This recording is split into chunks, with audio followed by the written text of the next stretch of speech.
on peut pas, remplacer un titulaire et être payé 1,40 € de l'heure. Ça, c'est sûr que c'est pas normal. On a peur qu'il y ait un syndrome d'épuisement qui se développe sur le long terme de cette crise sanitaire. Le stress, il est plus basé sur le Covid, vu que je suis en unité Covid et que je vis encore chez mes parents. Mais après, au final, je me dis qu'en étant le plus au contact, entre guillemets, on est les mieux équipés. C'est pas forcément plus mal.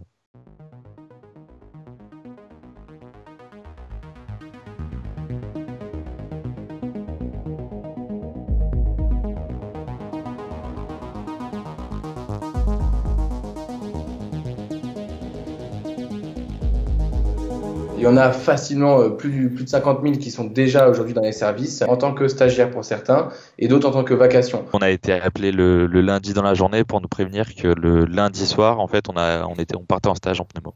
C'est une unité qui a été réquisitionnée, donc s'est transformée en Covid+. C'est juste après la réa, donc c'est des patients soit qui vont un petit peu mieux, soit juste avant qu'ils aillent en réa.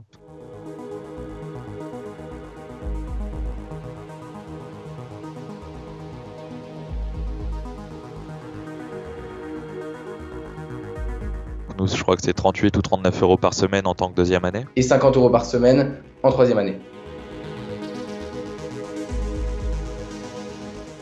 Ça, c'est des rémunérations qui ont été déjà mises en place lors de notre entrée en formation. J'estime que je suis en période d'apprentissage. Je me considère pas comme aujourd'hui professionnelle. J'ai quand même une formation de 3 ans que je commence à peine.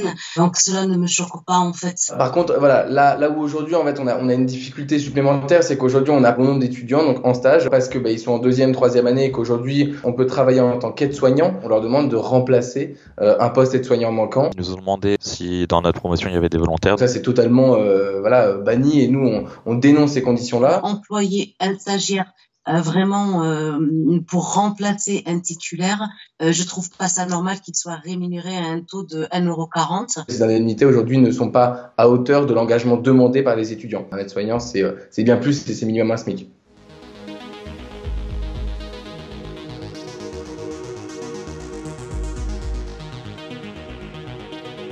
Et malheureusement, cette valorisation n'est pas présente partout. On demande une uniformisation au niveau de l'ensemble des régions de France. On a des retours d'un point de vue matériel, sur des étudiants qui nous disent que parce que l'équipe n'a pas assez de matériel pour eux, ils en ont pas du tout pour l'étudiant. L'équipe avec qui je me trouvais, m'a dit on est obligé d'arrêter ton stage parce que on n'a pas assez de protection pour nous, donc on peut pas fournir un masque pour une étudiante et j'ai trouvé ça choquant. Pour ma part, du coup, je suis dans une unité Covid, donc tous les patients ils sont atteints du Covid. Du coup, les unités dans cette unité ont été augmentées, donc on se retrouve sur la nuit, au lieu d'avoir 2 infirmières classiques, il y a 2 infirmières, 2 aides-soignants et nous en plus étudiants, donc c'est vrai que ça fait vraiment beaucoup de personnel. Il va y avoir commencé peut-être à avoir des pénuries de tabliers, de surblouses, etc. Ils nous ont demandé de mettre qu'une seule surblouse en gros pour faire le tour, parce que du coup on peut ramener des germes, je pense, plus ou moins contaminateurs. Mais après, la chose, c'est qu'ils nous demandent à la fin de notre tour, de reprendre les surblouses et de les mettre dans un sac pour qu'ils puissent potentiellement réutiliser des surblouses à usage unique. Alors là où je suis actuellement, il n'y a pas de manque de matériel parce que on a une tenue qui sont lavées sur place.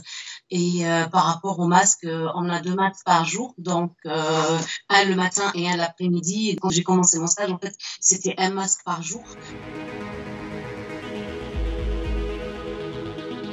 C'est vrai que le stress, il est plus basé sur le Covid, vu que je suis en unité Covid et que je vis encore chez mes parents.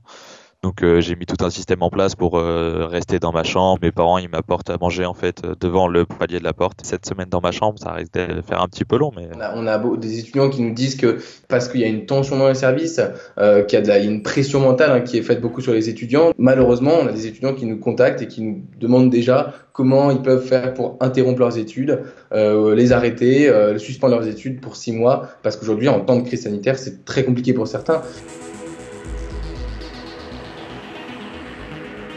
J'ai choisi ce métier-là entièrement. On ne prend pas que le bon ou le mauvais de cette formation. Là, il se trouve qu'on se retrouve dans cette situation-là. On doit faire avec aussi. On peut pas, décider à quel moment on peut travailler, on peut être utile par rapport à ce métier-là. On y est, on doit y rester. Et je trouve que je suis totalement à ma place, justement.